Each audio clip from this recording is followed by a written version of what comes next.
evening everyone আজি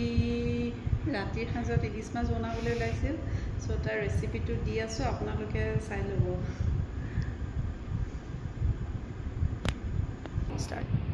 চ' এতিয়া ইলিছ মাছৰ পিচ কেইটামান ল'লোঁ তাত দিবলৈ ওলাইছোঁ নিমখ আদা ৰচুনৰ পেষ্ট অকণমান আৰু পিঁয়াজ অলপ পিচি দিছোঁ আৰু সৰিয়হ অলপ পেষ্ট কৰি দিছোঁ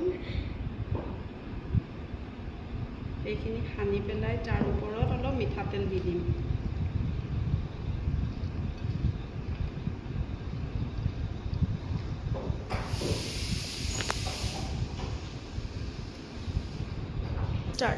এতিয়া মই মাছখিনি ভাপত দিবলৈ ওলাইছোঁ চ' অলপ পাছত লগ পাম এতিয়া মোৰ ইলিছ মাছৰ ভাপত দিয়া তৈয়াৰ হৈ গ'ল এতিয়া তাৰ ওপৰত অলপ মই সৰিয়হৰ তেল দি দিম এতিয়া ইয়াক গৰমে গৰমে সেৱন কৰি